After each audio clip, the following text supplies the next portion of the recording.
Welcome to Get Rich Education with Keith Weinhold, giving you information and ideas on the investment that has turned more ordinary people into millionaires and billionaires than anything else, and can provide you with more wealth and happiness than you ever thought possible.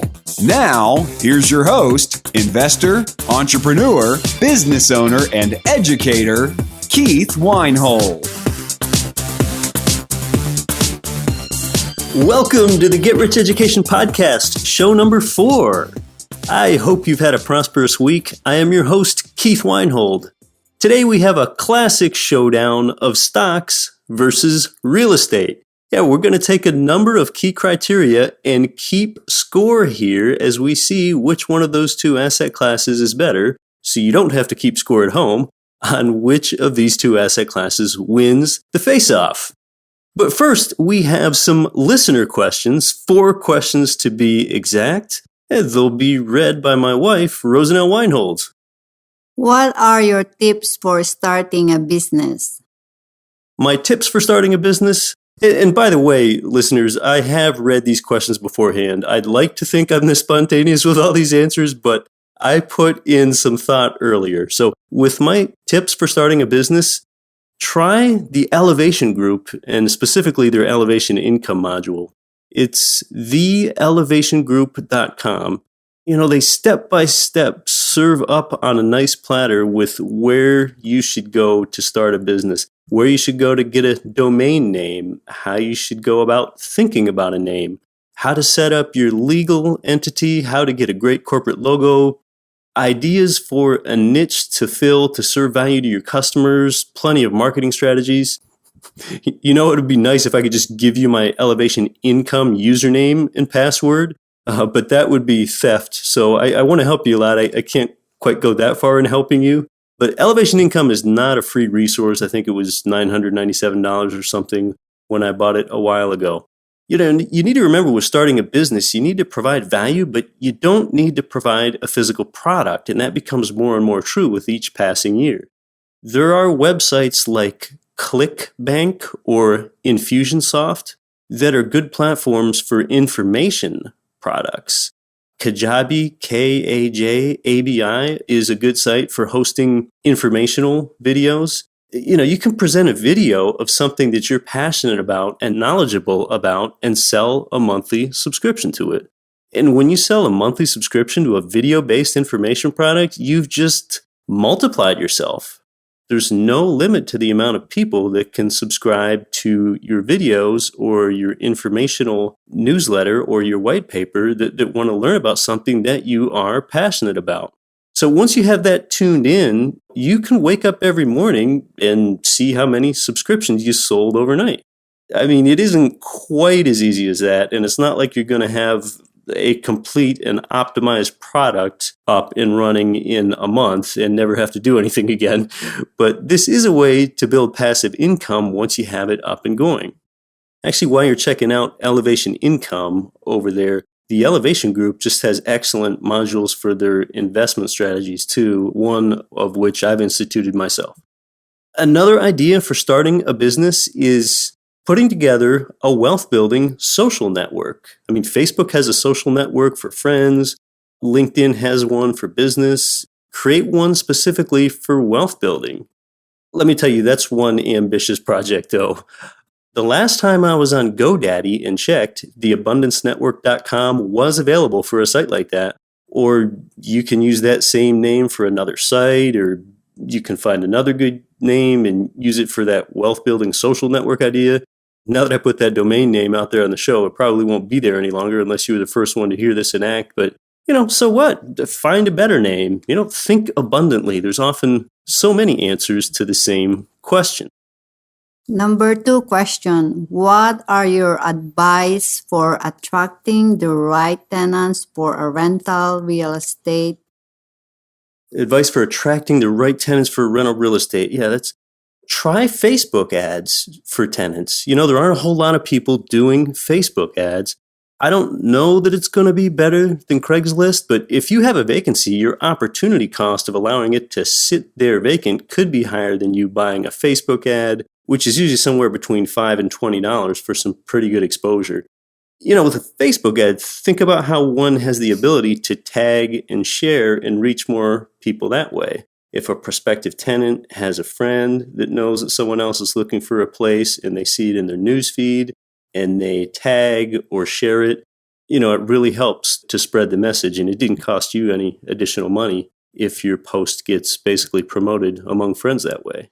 Some other advice for attracting the right tenants to real estate is when I used to screen tenants, and thank God I haven't for years, I've used professional property managers for a while now. That self-management process can make you lose faith in humanity, I swear. Anyway, one thing I used to do when I would show units to tenants is, I would usually walk around with them a little bit, show them the unit. And then typically, I'd want to leave the couple or whomever alone in the unit for a few minutes so they could talk about whatever they wanted to comfortably. When I would leave that couple alone inside the unit, I would often walk outside the unit, give them time indoors, and go and check out the inside of their car in the parking lot. The inside of a tenant's car can tell you an awful lot about how they're going to keep your unit. Look out for some red flags. Like, what if the tenant just told you, no, we don't smoke a few minutes earlier, and then there's cigarette butts all over the car? No, we don't have a pet, but car console is half filled with loose cat hair. So, there can be a lot of red flags to look out for there.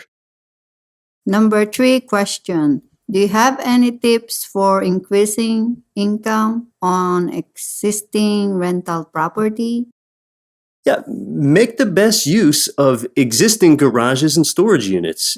You can often get more rent income for those if you rent them to someone that lives off-site rather than on-site.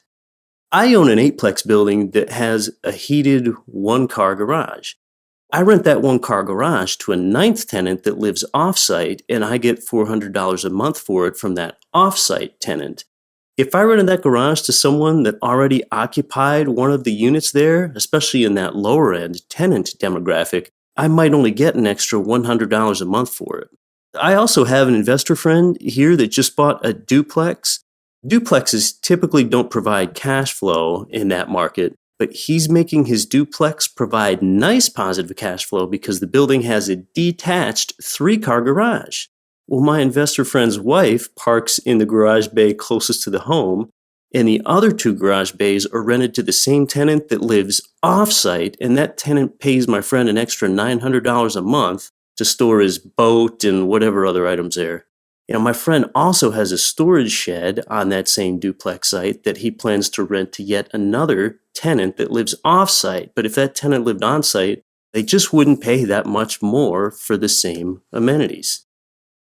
If I have a little or no money, how do I start in real estate?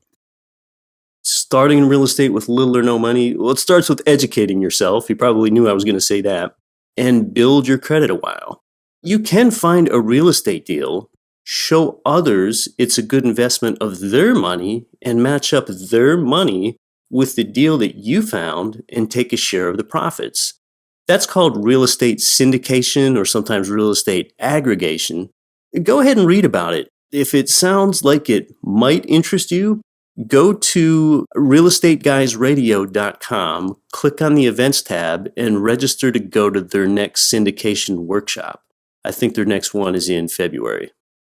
If you need a little money for those things to get started in real estate and you really want to scrap, consider renting out a room of your home with Airbnb.com or HomeAway.com a while. Offer to cook meals for busy professionals. Everyone needs to eat. Deliver the food to them. That way you're providing them even more value and providing you with more income. So that does it for the questions. If you have any questions of me, I'd love to answer those on a future episode. Send your question through the messenger at our Get Rich Education Facebook page, and we might answer it on a future episode.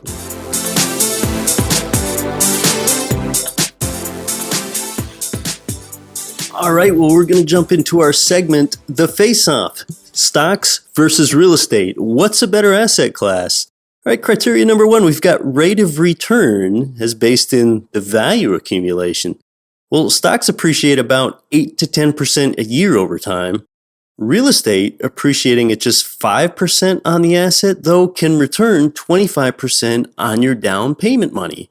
With a $100,000 property, for example, that might only appreciate 5% in a year, which is $5,000. But you only put $20,000 down payment into it to tie up the entire property. $5,000 worth of appreciation on a $20,000 down payment is a 25% rate of return. That's financial leverage. So it's about the return on your investment, not the return on the entire asset. And that's where real estate typically gets the advantage.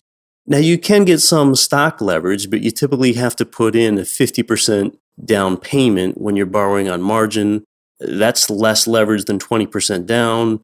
It's often not easy to go ahead and borrow on margin, and then a margin call might be made against you at any time. If the stock price sinks, you might have to owe back all of the borrowed money, plus a portion of the original money that you lost. Leverage and rates of return just don't work nearly as well. So number one, the advantage goes to real estate. The score is 1-0 real estate. Okay, and the second criteria, income. Real estate income is called cash flow. You're typically paid that every 30 days on your rent income. Well, that's often 8 to 10% per year, expressed as a percentage of your down payment. Those 8 to 10% deals are getting harder to find as the market has heated up the past few years, but they're still very much out there, and you can get returns greater than 10% annual income as a percent of your down payment. So that's cash flow. Now, stock income, that's called a dividend, typically a quarterly dividend payment paid 4 times a year.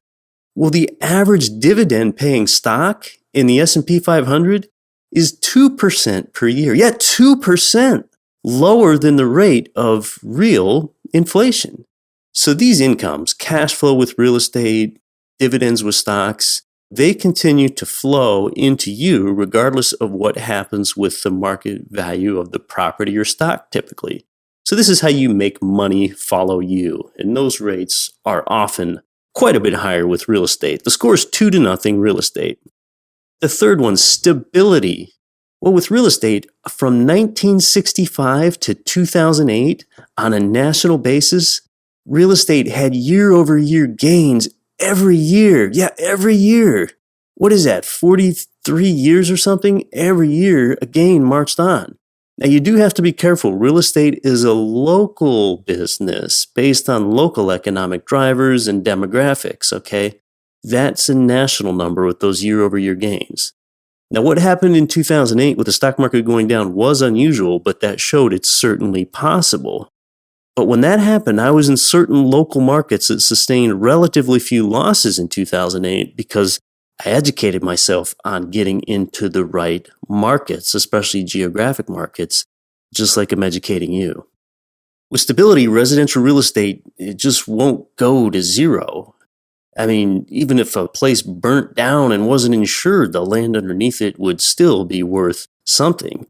Stocks, though, can typically plummet rapidly, go up rapidly as well, and stocks can even go to zero based on all kinds of technological changes and consumer preferences.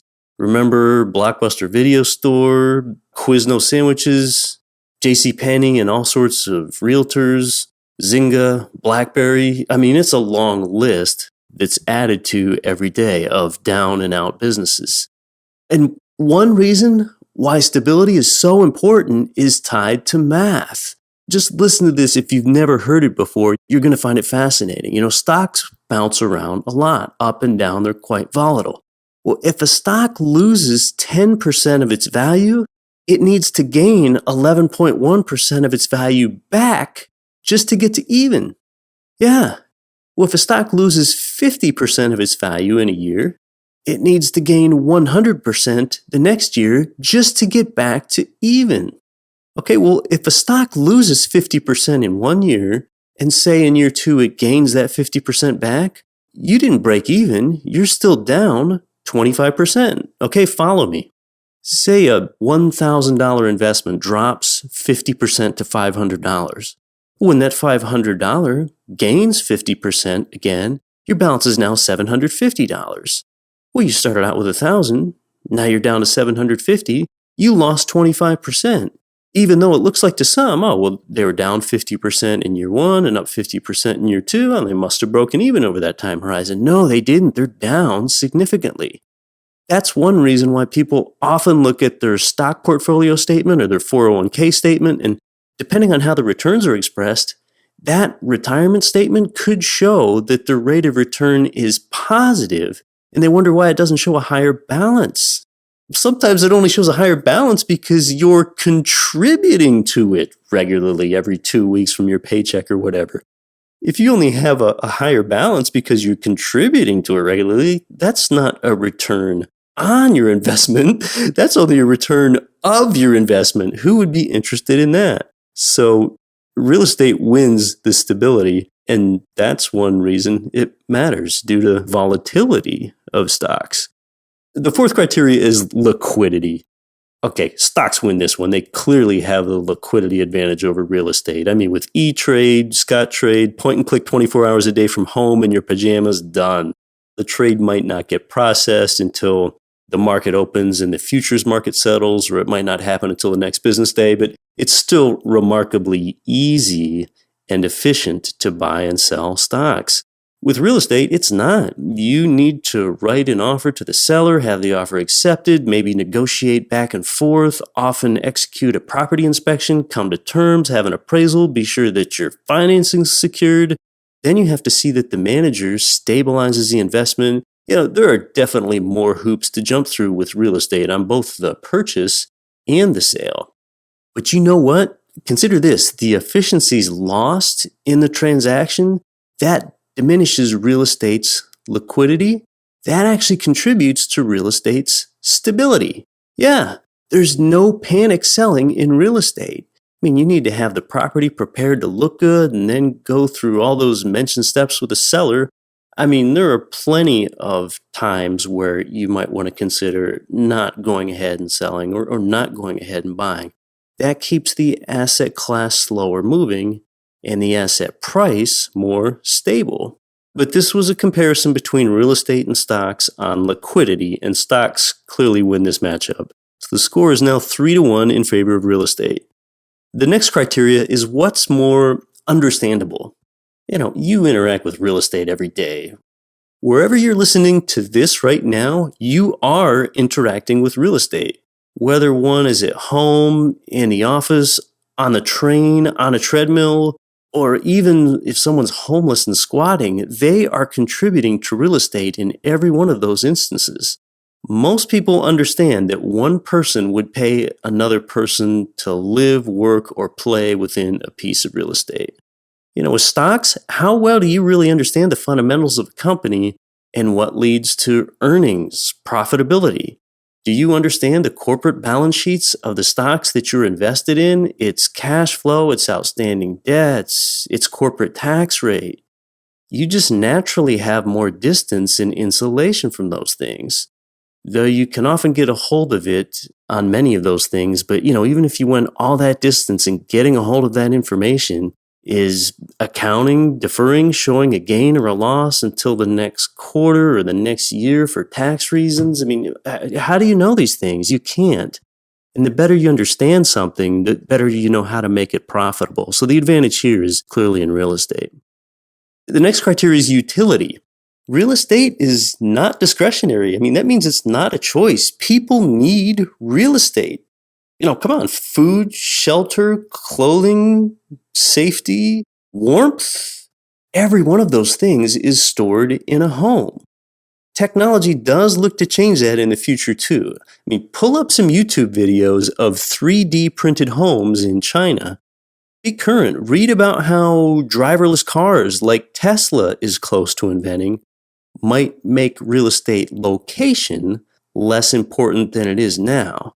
And how driverless cars can render garages and parking lots nearly obsolete. It's good to read about that and be up on that. However, even looking far out onto the horizon at some of these disruptors and dematerializers like this, people are still going to need real estate, both the structure and the ground underneath it. That's going to stay constant. Now, a stock may or may not be discretionary, and sometimes the items are discretionary. They are consumer choices. A Samsung phone, that's a choice more so than a need. A Kindle reader device, Star Wars Legos, Michael Kors handbags. Some of these things are just merely discretionary. Sometimes a stock might invest in something that's not discretionary, something humans have no choice in. They need it.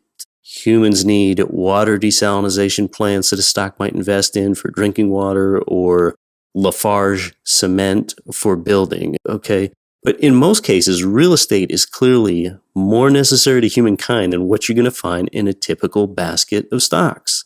So tally another one up for real estate. The score is 5-1, real estate. The next criteria is control. If your property is underperforming, you can control all kinds of things, from adding a covered carport to increase the income, adding washers and dryers to increase the income, or replacing an underperforming property manager, like I've had to do before. Well, in stocks, with owning something like Apple stock, even if you own loads of common stock shares, can you walk into Apple's corporate boardroom in Cupertino, California, and start firing people? I mean, how much can you do to control Apple's earnings or Apple's innovation level? Are you going to call up Apple employees on the phone and say, hey, go get them today, guys, in the morning? It doesn't work that way. So the advantage goes to real estate. The next one, with hassle, okay, with real estate, even with a property manager, you may or may not want the property manager to contact you about financial decisions on what tenant to approve or disapprove. There might be ongoing maintenance decisions that they will email you about. For example, they might ask you, do you want to replace or repair an old refrigerator? Or maybe you don't even want to get down into the weeds at that level. I personally don't. My property managers in various markets know only to contact me if expenses could exceed a certain dollar amount that I set. You can set that threshold with your property manager. So there's less hassle with stocks.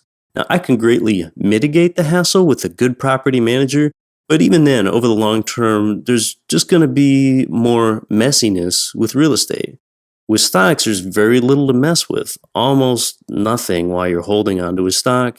There might be an occasional proxy shareholder vote or not. I mean, stocks win the hassle face-off. So the score is now 6-2 in favor of real estate. All right, the next criteria, taxes. Taxes is kind of a complicated jungle, so I'm going to keep it relatively simple, at least to the topic's complexity. With stocks, you're taxed at the long-term capital gains tax rate if you hold on to a stock for more than 12 months. Hold one less for 12 months, and you're taxed at the more punishing shorter-term capital gains tax rate. Now, alternatively, you can hold stocks with a 401k or a 403b or an IRA, but that typically just provides the power of tax deferral. You still owe the tax, you just owe it later and the investment grows tax-free, other than in a Roth IRA where you're taxed at a higher ordinary income tax rate right now. But with tax deferral, you pay the taxes later rather than now. And with the national debt, most people agree that tax rates are going to be higher in the future than what you could pay on that now. Additionally, if you're planning to be wealthy rather than poor in retirement, you could be taxed at an even higher tax right on those tax-deferred stock investments in the future. With real estate, the tax benefits are amazing.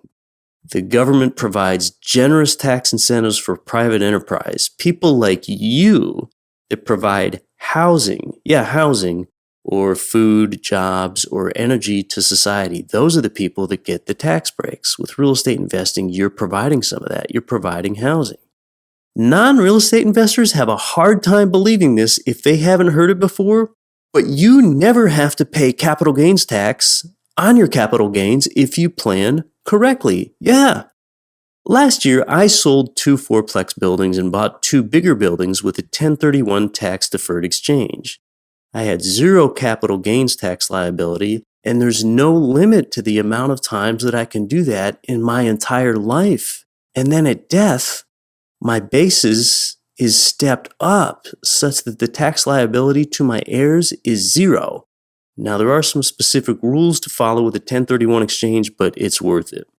With the accumulation of value in a property, I can even pull some of the accumulated equity or stored value out of a property, convert it to cash to use on anything under the sun, and pay zero tax liability on that transaction in a cash-out real estate refinance. Yeah, that's what that's called. Also, the rent income's tax burden on your real estate is kept relatively light due to the depreciation deduction. Something called a cost segregation can accelerate that depreciation in certain instances too.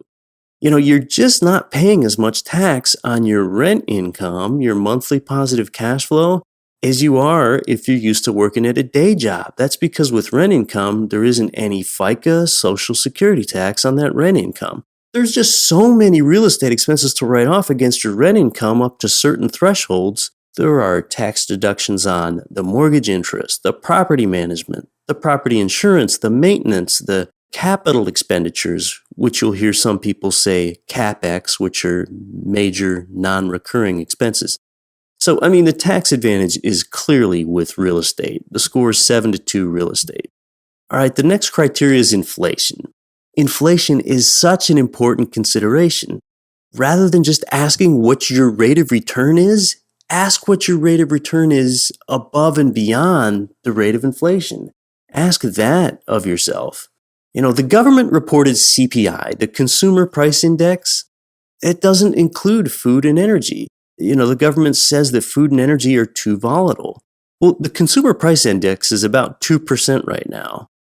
Due to reporting, statistics, and other factors, some say that the real rate of inflation is 5% or more. And if you go grocery shopping, you might know what I mean.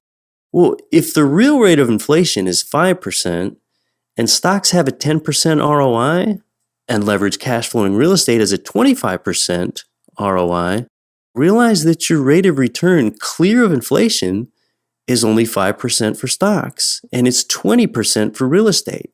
Because you need to account for the 5% of inflation. So real estate wins fourfold right there. Additionally, with real estate, your positive monthly cash flow generally increases at a rate substantially faster than inflation. Yeah, that's because rent income generally rises with inflation, and so do all of your property's expenses, except for your biggest expense, the mortgage principal and interest. That's typically fixed. That's why your cash flow increases faster than the rate of inflation, often twice as fast to 5 times as fast. I have a real-world example that I teach to students on a whiteboard where the cash flow increases 5 times faster than the rate of inflation. All right, look, just imagine this scenario in your life for a moment. Say a company owes you a sum of money and they start to write you a check for $1,500 every month. Well, after a year, they've written you 12 checks of $1,500 each, okay? Well, if inflation is just say 4%, well, then that 12th check that they wrote you is worth 4% less than the first one. All right, now 10 years later, they're still sending you a check every month for $1,500. Well, after 10 years, you really start to notice the purchasing power decline of that $1,500 by that time. Inflation has diluted the strength of your $1,500 so that in 10 years, it might only buy $900 worth of stuff in today's dollars. Your $1,500 no longer goes as far. Well, you feel like you're kind of cheated in that deal. Well, look, here's what you can do. When you take out a fixed interest rate real estate loan, you get to do that to the bank. You're sending them a check for that same principal and interest amount month in and month out, year after year. With each passing year, that $1,500 check that you would be writing off to them means less and less to you. When the bank receives it, it has less purchasing and investing power for the bank. Well, you transfer that liability to them. So when long-term fixed interest rates are this low and one expects to be in an inflationary environment like most do, would you rather be the borrower and pay back the lender in debased dollars? Or be the lender and get paid back in debased dollars? Well, of course, you'd rather be the borrower. It's savers or losers, debtors or winners again. If that's not enough, consider that when you secure a loan for real estate today, let's say you go out and you secure a loan and you borrow $500,000. You're able to use tomorrow's debased, easier to come by dollars to pay off something that you bought today. With the purchasing power of a dollar being slashed in half every 15 years due to inflation, your $500,000 loan might be equivalent to paying off a $300,000 loan 15 years from now. So, you're starting to get a hint here as to why they say that real estate investors get wealthy in their sleep. So one big hint is here, especially in regards to inflation, is get a good loan, get the leverage. So here, the clear major inflation advantage goes to real estate. The score is 8-2, real estate. The next criteria are transaction costs.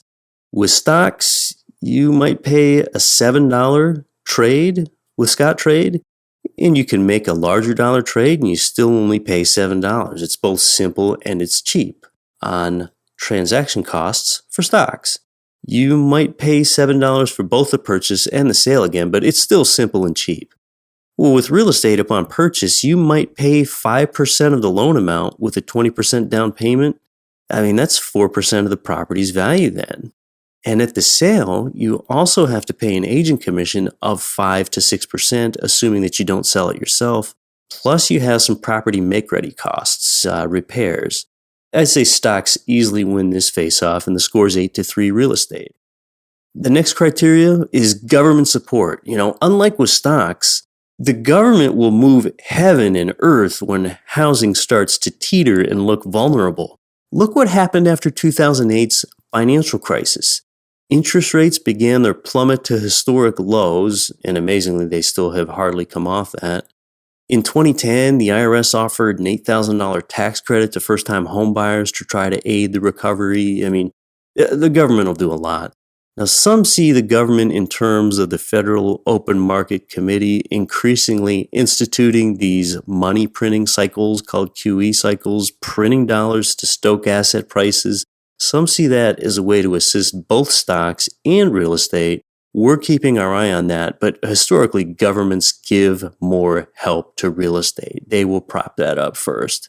By the way, I'm not necessarily a big fan of government support. I'm more of a fan of self-support, but if there's a safety net, I'm going to point it out. The advantage is real estate on the government support face-off. Now, the next criteria, we only have a few left, as insurability. Insurance is more widely offered for real estate than stocks. You can be financially insured against fire, storms, floods, winds, and sometimes earthquakes. You cannot be insured against local economic downturns, however. You help, quote-unquote, insure yourself that way by keeping in mind that the market is more important than the property that you choose, and choose your market wisely. If your property is damaged, the insurance company often pays for property repairs and replacements, and they also pay you the rent income that you would have had for the 12 months that you're no longer getting because the property's been damaged, so that way you're not down and out at all during that time that your building is down and out. So the score is now 10-3 in favor of real estate. Our next comparison criteria is information.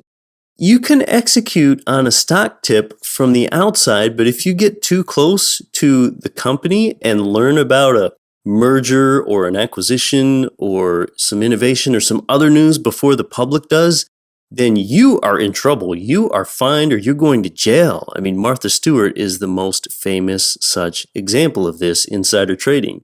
Well, in real estate, there's no such limit on that. If you work your day job for the State Department of Transportation and you find out from the DOT design section that a new highway interchange is planning to be built somewhere, then you can use that knowledge to buy real estate before the public knows. That's completely legal. That is your advantage. You can use inside or outside knowledge to gain an advantage.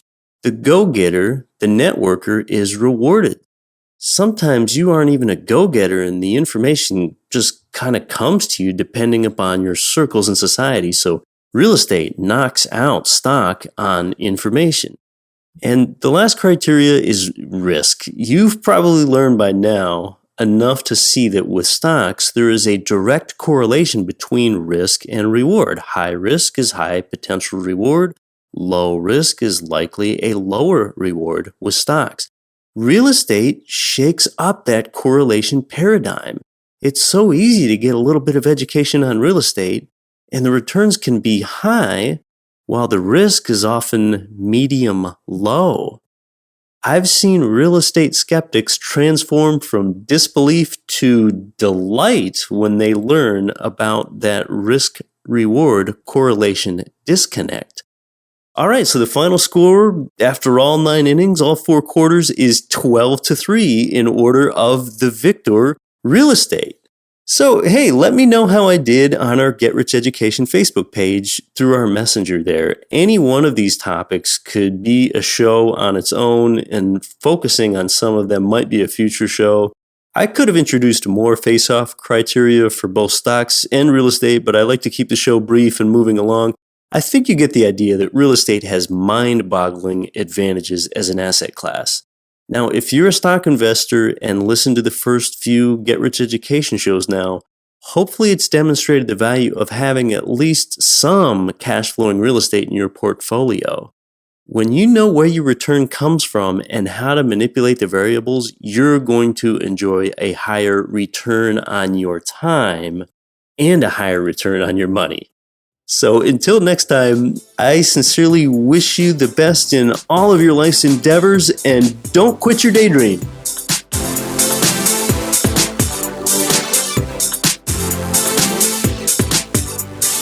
You've been listening to the Get Rich Education podcast, telling you what the wealthy won't tell you about real estate and investing.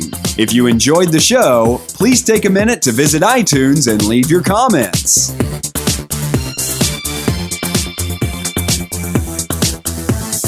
Nothing on this show should be considered specific, personal, or professional advice. Please consult an appropriate tax, legal, real estate, financial, or business professional for individualized advice. Opinions of guests are their own. Information is not guaranteed. All investment strategies have the potential for profit or loss. The host is operating on behalf of Get Rich Education, LLC exclusively.